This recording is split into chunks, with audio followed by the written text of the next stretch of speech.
Parlons du couvre-feu. On ne connaît pas ça beaucoup. On va voir plus tard dans l'émission une entrevue avec un Français qui le vit au quotidien, là, parce qu'il n'y en a pas, ils ont eu des couvre-feux, mais ici, c'est complètement en dehors de nos pratiques, de nos expériences.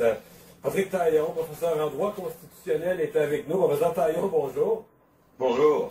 Bon, parce que on fait affaire à un prof en droit constitutionnel, parce que là, certains vont dire, ben, c'est nos libertés fondamentales. Écoute, se promener librement le soir, à la limite, aller faire une balade en auto dans un pays libre, aller faire le carré autour de la ville, puis revenir chez soi. On a le droit de faire ça?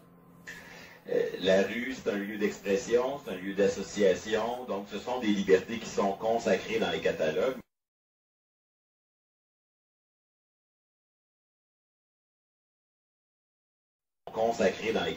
Mais comme nous l'enseigne cette pandémie-là, ça n'existe pas en soi les droits et libertés. C'est bien ça? Vous avouez toujours? Absolument. Faites de l'esprit. Nous autres, on va s'en tenir au cas de fraude. Ainsi, M. Bougon, vous reconnaissez avoir fait fi de toutes les règles qui régissent notre société. Fait fi de quelles règles?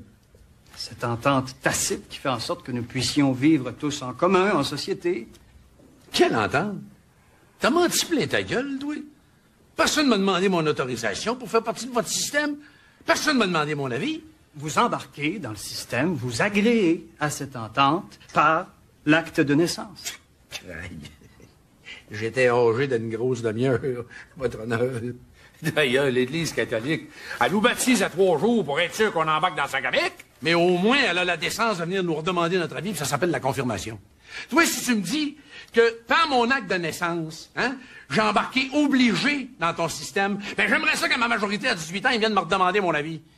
Si vous voulez pas embarquer, par exemple, en ne payant pas d'impôts, ça impliquerait que vous ne devriez pas bénéficier des privilèges que ce système accorde.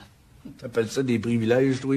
Des routes pleines de trous, des hôpitaux qui guérissent personne, des écoles où ce qu'on n'apprend rien, puis des mouroirs où ce que je vais crever comme un sale tout seul dans ma marde? J'en veux pas de ton maudit système. La seule chose que je trouve claire dans ton système, c'est que c'est encore la même grosse gang qui paye pour la même petite gang qui empoche. Hein, Tita? Oui, ta! Ça n'existe pas en soi les droits et libertés. Ce qui existe, c'est un système de protection qui donne la permission aux juges de vérifier si les actions de nos gouvernements et de nos législateurs outrepassent ce qui est raisonnable comme liberté. Le législateur, en outre, ici, le gouvernement, que les tribunaux n'ont pas le goût de se mettre le nez dans une évaluation de la raisonnabilité dans un domaine où la preuve scientifique est instable. J'aimerais connaître la science derrière l'efficacité du couvre-feu. Pourquoi menacez-vous les promeneurs du soir d'amende de 1 000 à 6 000 $? Qu'est-ce que ça va changer dans la lutte contre la COVID? Les mesures qu'on met pour la COVID sont cumulatives les unes avec les autres. Il n'y a pas de science qui va être capable de vous dire que telle mesure va avoir tel pourcentage d'effet. Je pense que si vous me demandez, là, est-ce qu'il y a une étude contrôlée qui démontre ça, la réponse est non. C'est sûr que ce que j'ai entendu au niveau juridique, là, puis que ce qui est intéressant, c'est qu'un peu, on explique aux gens, là, ce ne sera pas à la couronne ou ce ne sera pas au procureur de faire la preuve que vous étiez hors de tout doute, que vous ne deviez pas ou deviez être dehors là, après 20 heures. C'est à vous de le prouver. C'est un peu ce qu'on appelle un renversement. Là. C'est bien de votre faute si je me souviens de vous. On se parle souvent ensemble, présomption d'innocence. Là, elle a dit... Madame Guilbeault, vous allez devoir prouver que vous avez une bonne raison pour être dehors si jamais vous faites pincer par la police après 20 heures à compter de samedi. C'est comme si c'était la présomption de culpabilité, finalement, là. Certaines personnes vont penser ça. Ben, c'est ça que je disais tantôt. Ouais. C'est ça que je disais tantôt. Ça peut arriver lorsque on fait des lois ou des décrets ou des règlements où on va... Ça aussi, ça va être bien ficelé. Là. Je suis certaine qu'ils vont être bien outillés avec le ministère de la Justice pour renverser le fardeau, justement. T'as menti plein ta gueule, toi? L'urgence est décrétée et c'est ce qui donne ce pouvoir-là au gouvernement pour enrayer la pire pandémie et éviter l'embourbement dans les hôpitaux et qu'il y ait des morts supplémentaires. Maître François-David Bernier, avocat, toujours un plaisir. Merci beaucoup là, pour ces lumières. Je pense que les gens ont compris le message. On reste à partir de 8 h à la maison pour s'éviter tous les problèmes. Bonne journée à vous. Là.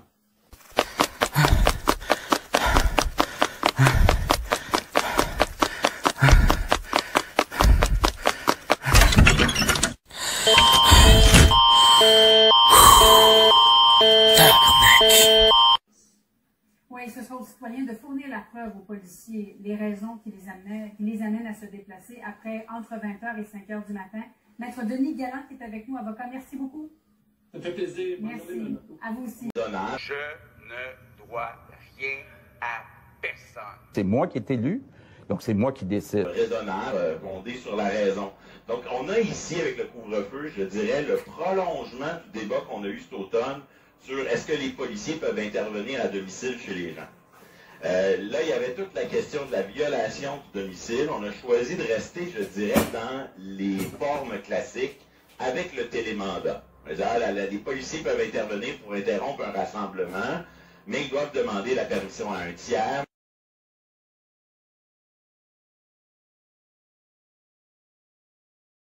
On sait que où le problème est, c'est dans les résidences privées.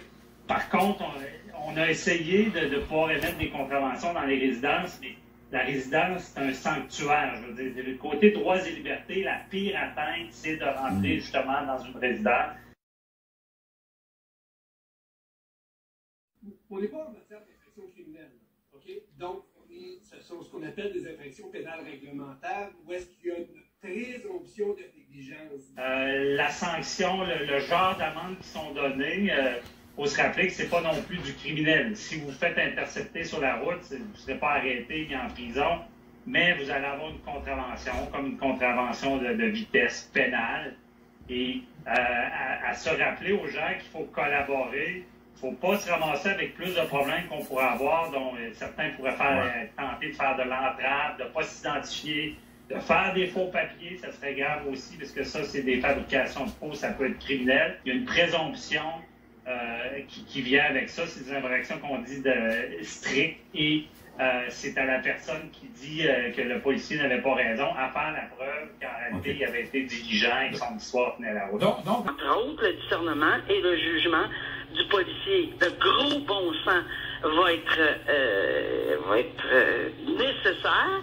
Puis peut-être que lorsqu'ils seront vraiment très peu certains, on va peut-être y aller avec l'autre forme d'infraction qui est le plus long pour que le DPCP, c'est-à-dire on va le produire pour que le DPCP se penche dessus. Ça pourrait être une autre voie de sortie. Mais en ce moment, j'ai compris qu'on va vouloir être très diligent en ce sens qu'on veut que ça soit capable, on veut qu'on soit capable d'émettre un constat, un ticket rapide.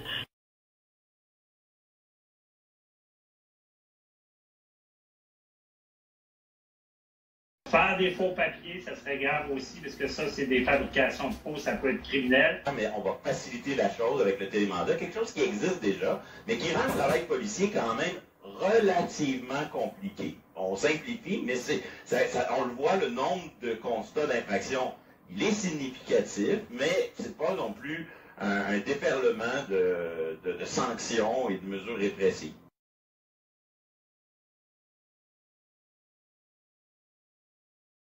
Donc, aujourd'hui, j'ai pris la décision de fermer toutes les entreprises et tous les commerces, sauf pour les services essentiels, jusqu'au 13 avril. Donc, garde une marge, mais pour être réaliste, là, on se dit, ça va probablement aller jusqu'au 4 mai. Ce qu'on vous demande, c'est de faire un effort spécial pour limiter nos contacts, et je le dis, pour les 28 prochains jours. C'est pour un mois, ce n'est pas permanent, on vous demande... Les mesures qu'on a mises en place dans les zones rouges au début du mois d'octobre, on va les prolonger pour 4 semaines, donc jusqu'au 23 novembre. Je vous annonce aujourd'hui que les 2 journées de rassemblement qui étaient prévues à Noël vont être annulées. Puis là, aujourd'hui, on vous présente un nouveau plan qui est un peu, qu'on pourrait appeler, une pause du temps des fêtes jusqu'au 11 janvier. Donc, ce qu'on propose, c'est que tous les commerces non essentiels soient fermés, mais à partir du 25 décembre jusqu'au 11 janvier. Que je vous annonce qu'à compter de samedi qui vient, pour 4 semaines, on va avoir un couvre-feu au Québec de 8 heures le soir à 5 heures le matin. C'est pas non plus un déferlement de sanctions et de mesures répressives. Donc, avec le couvre-feu, on sent que ce que l'État veut se donner comme moyen, c'est la capacité de donner aux forces policières la capacité d'intervenir lorsque les gens se déplacent pour des raisons personnelles non essentielles, à des heures où ce sont justement ces contacts-là qui ont plus de chances de prendre des libertés par rapport aux normes sanitaires requises. Il n'y a pas le temps, pendant des semaines, d'écrire des rapports. C'était la bonne décision à prendre, mais il n'y a pas de rapport là, de la santé publique. J'aimerais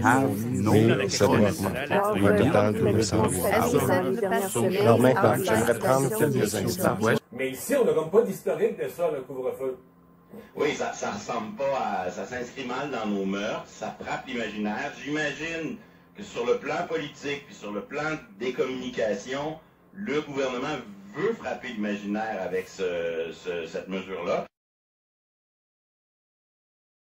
C'est une mesure de temps de guerre, justement, et on le voit par... C'est clair qu'il y a une limitation des droits et libertés, mais elle est faite au nom d'un objectif qui est incontestablement valable.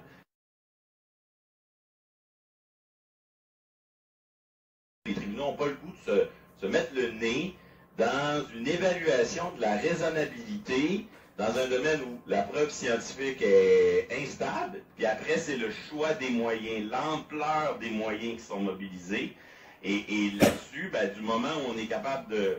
Donc, contrairement à la violation du domicile dont on parlait cet automne, là, on est capable de prouver qu'ailleurs dans le monde, on pratique le couvre-feu. Alors que des interventions policières sans mandat, ça aurait été plus difficile de trouver des exemples ailleurs. Et on est capable de prouver, avec les chiffres qu'on a actuellement dans les urgences, que pour un temps, c'est nécessaire. On est capable de prouver, avec les chiffres qu'on a actuellement dans les urgences, que pour un temps, c'est nécessaire. Et donc, tout ça, ça crée des conditions où le débat juridique entourant la conformité de cette limitation des droits, sa conformité à la Constitution, aux chartes, c'est pas un débat qui, à mon avis, va être très long à mener. En revanche, son acceptabilité sociale, la manière de l'appliquer, parce que la norme du couvre-feu, est-ce qu'elle passe le test des chartes? J'ai l'impression que oui.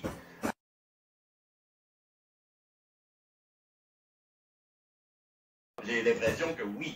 Après, est-ce qu'elle peut être appliquée avec trop de zèle par les policiers? Là, ça pourrait donner des litiges en marge de tout ça, mais ça serait des litiges plus anecdotiques. Dernière question, vous m'avez dit en cours d'entrevue, à date, à votre connaissance, toutes les essais, toutes les tentatives de contester des normes sanitaires basées sur des supposés droits et libertés, à votre connaissance, ils ont tous perdu jusqu'à date. Il n'y en a pas un qui a obtenu gain de cause devant un tribunal? Au Canada, ils ont tous perdu, mais souvent à des stades provisoires, c'est-à-dire en attendant une décision finale qui pourrait survenir plus tard. Donc, les dossiers ne sont pas clos, mais sur la question des frontières, sur la question de la liberté de circulation, du port du masque obligatoire, il y a des litiges qui ont eu le temps de cheminer. Et jamais un juge a voulu se mettre le nez là-dedans sérieusement. Et à l'inverse, il y a des contestations pour plus de protections qui ont été intentées. À ma connaissance, ces dossiers-là sont en cours, ils n'ont pas encore cheminé. Il y a des dossiers des proches, là, des gens qui sont décédés dans des circonstances un peu inhumaines dans les CHSLD, qui vont demander des dommages, qui vont dire que leur dignité, leurs droits fondamentaux n'ont pas été respectés dans tout ça. L'État va être coincé entre ceux qui veulent plus de protection et ceux qui veulent moins de contraintes.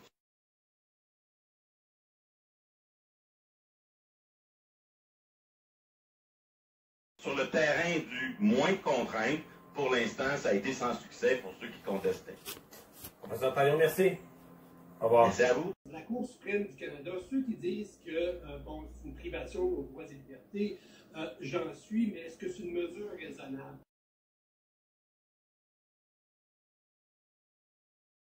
C'est moi qui est élu, donc c'est moi qui décide. C'est certain qu'on ne se cache pas que ce couvre-feu porte atteinte aux droits et libertés fondamentales, mais quand on parle d'atteinte aux droits et libertés, la loi quand même permet d'y atteindre, dans le fond, lorsque la menace est sérieuse. Là. Et là, c'est le cas.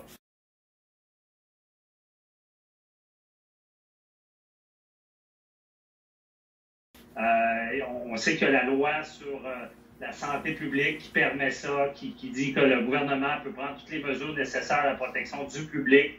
Je considère en premier lieu que ce qu'on appelle un couvre-feu, je dois vous dire que comme criminaliste, je le perçois aussi comme une genre de prison à la maison. J'explique. Quand un juge décrète que notre client peut retrouver sa liberté, il lui donne un couvre-feu. À ce moment-là, bien, c'est comme il doit rester à la maison, par exemple, de 11h à 7h. Et sur un sursis, quand un prisonnier ou un accusé est condamné à une peine de prison, le juge peut lui ordonner qu'il le fasse à sa maison. On appelle ça un sursis. Et la première moitié, souvent, c'est à la maison à temps plein, mais l'autre moitié, c'est un couvre-feu. Donc, je qualifie la situation actuelle comme, actuellement, on vit actuellement une situation où on est comme prison à la maison. Évidemment, inutile de vous dire que, selon moi, c'est pas justifié en vertu de la Charte des droits de l'homme. Maître Bernier, est-ce qu'on est vraiment dans une prison actuellement ou si on n'est pas dans un vaste exercice de solidarité, comme le gouvernement a dit? Bien, la comparaison n'est pas mauvaise. Il y a une atteinte aux droits et libertés certaine, ça je le dis. Mais c'est toujours la question, est-ce que cette atteinte-là est justifiée? Et avec la loi sur la santé publique, je le dis souvent qu'il y a des dents, qui permet au gouvernement de prendre toutes les mesures nécessaires pour protéger le public. Quand on est rendu à avoir un protocole d'accès aux soins intensifs qui nous dit qu'on pourrait regarder qui vit, qui meurt, en regardant le temps de vie qui lui reste devant elle. Donc, c'est problématique. Pour moi, vu l'urgence, vu l'atteinte, et la loi est là, on peut faire ce couvre-feu-là, effectivement, qui atteint aux droits et libertés.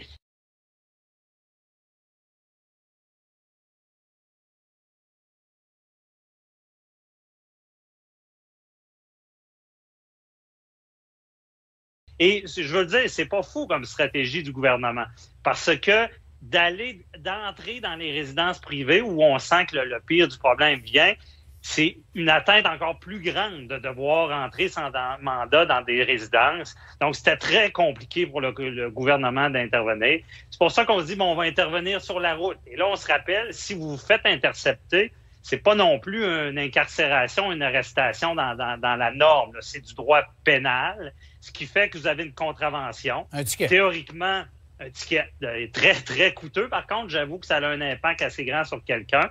Il y a des exceptions, on est quand même modéré. On n'a pas mis ça trop arbitraire. Et le pénal fait que si vous ne rentrez pas chez vous, théoriquement, ils ne peuvent pas vous arrêter. Je veux dire, ils vous enverront pas en prison. C'est comme sur l'autoroute, si vous faites un excès de vitesse, vous allez avoir une contravention. Si vous repartez après, vous en refaites un autre, vous en aurez un autre. Donc, l'atteinte n'est pas non plus l'emprisonnement, ce qui fait qu'il y a une justification. Puis le gouvernement, il va un peu indirectement. En prenant le monde, c'est essayer de faire un souper ou faire un rassemblement. Vous pourrez plus. Avant, il y avait des petits délinquants ou des gros. Les petits, ça passait sous le silence. Bon, bien écoutez, premièrement, de faire une nouvelle loi de confinement ou de couvre-feu parce qu'on a fait un sondage pour savoir durant les fêtes si le monde se réunissait, c'est un peu fort.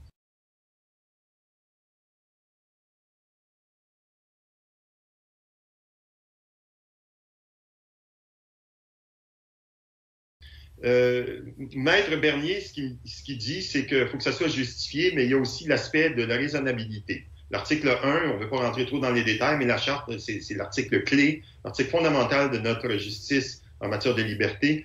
Alors, il décrète bien qu'il y a deux éléments. Il y a l'élément, la raisonnabilité, et l'élément, est-ce que c'est justifié dans une société libre et démocratique? Il y a le mot libre aussi dedans, puis je me pose la question, sommes-nous encore libres? Ça n'existe pas en soi, les droits et libertés. Sommes-nous encore libres?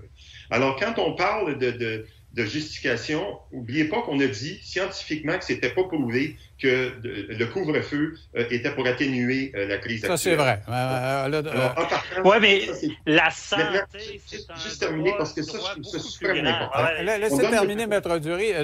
Votre point, c'est que, et c'est vrai, M. Arruda l'a dit en conférence de presse, on ne le sait pas, mais on sait que ça ajoute.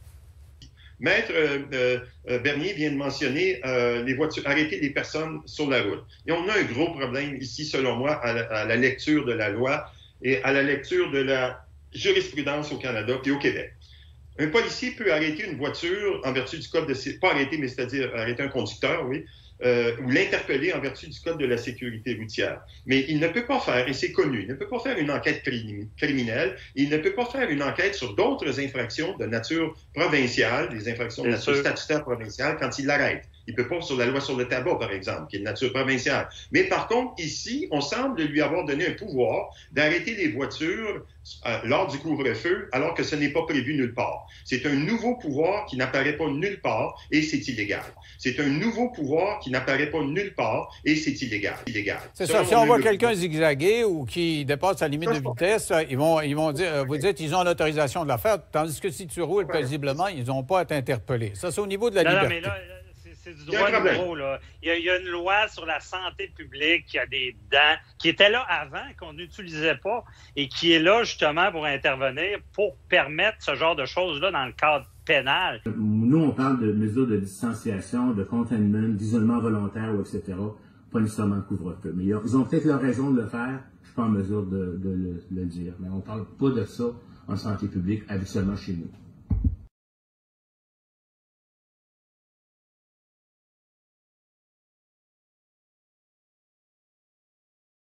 Mais comme nous l'enseigne cette pandémie-là, ça n'existe pas en soi, les droits et libertés. Et comment on peut dire que, on dit, c'est peut-être pas justifié. En droit civil, on appelle ça la balance des inconvénients. C'est quoi l'inconvénient par rapport à quelqu'un entre 8 heures et 5 heures de rester à la maison? S'il y a une justification, il peut sortir. Et le danger de risquer d'avoir des décès en lien avec la COVID, c'est un moindre mal. J'avoue, on est dans un terrain beaucoup plus glissant. Il y aura des contestations. Aucune place qui permet aux policiers, présentement, même avec la pandémie, même avec la crise sanitaire, il n'y a aucun endroit. Donc, c'est du droit nouveau. Et puis, je continue mon raisonnement parce que je me pose sérieusement la question, actuellement, que le pouvoir de décréter un couvre-feu est, selon moi, après études et réflexions, probablement inconstitutionnel, que ça relève du fédéral. Maintenant, là, évidemment, on a entendu Mike Gray, Julius Gray, qui a dit que c'était constitutionnel. Humblement, je suis pas d'accord. Humblement soumis, puis je respecte son opinion, puis je vais respecter l'opinion de Maître Bernier, mais c'est peut-être inconstitutionnel parce que ça relève du fédéral. Maître Dury, je respecte aussi votre opinion.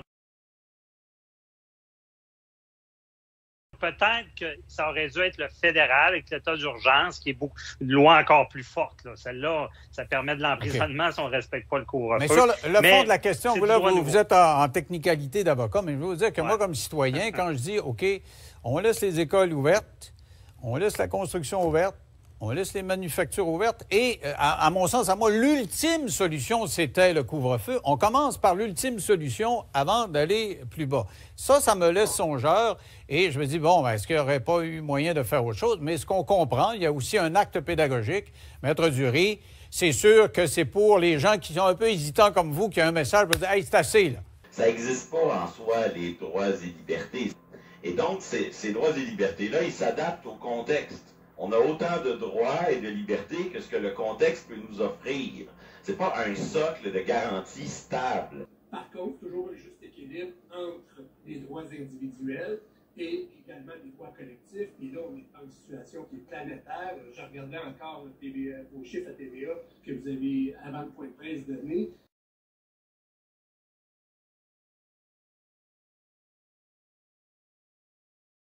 Je regardais encore vos chiffres à TVA que vous avez, avant le point de presse, donné, et on ne s'en sort pas pour le moment. Donc, on n'est pas en matière d'infraction criminelle.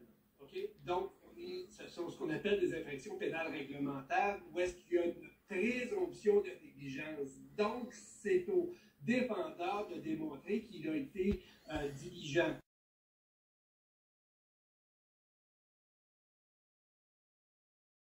Il y a une présomption qui vient avec ça, c'est des infractions qu'on dit strictes et c'est à la personne qui dit que le policier n'avait pas raison à faire la preuve qu'en réalité il avait été diligent et que son histoire tenait la route. Donc, si la personne explique au juge que son explication elle était valable, elle n'avait pas le choix de sortir, etc., par exemple, pour se rendre à la pharmacie ou à l'hôpital, malgré qu'elle n'avait pas de preuve là, physique là, de refus de caisse, quoi que ce soit,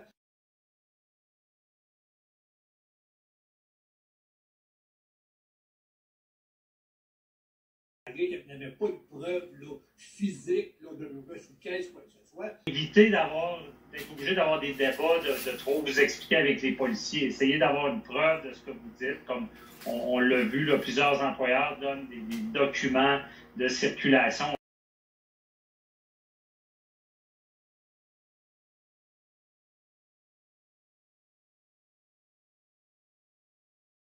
Gens qui doivent travailler plus tard que 8 heures ou plus de bonne heure là, que 5 heures du matin. Et oui, on ne sait pas à quel point encore, et puis ça, c'est du nouveau. Là. Ben, le juge pourrait lui donner le bénéfice du doute et cette personne-là pourrait être acquittée. Par contre, si on veut soulever la constitutionnalité de ces infractions, moi, je vous dis, bonne chance. Bonne chance. Je vais vous dire, on ne pourra pas contester, d'après moi, la constitutionnalité, à savoir si on pouvait ou pas faire le couvre-feu. Parce que les tribunaux n'ont pas le goût de se mettre le nez. Ça n'existe pas en soi, les droits et libertés. C'est pas d'exiger une preuve juridique, c'est d'exiger une preuve raisonnable, fondée sur la raison. T'as menti plein ta gueule, toi? L'état d'urgence est décrété et c'est ce qui donne ce pouvoir-là au gouvernement.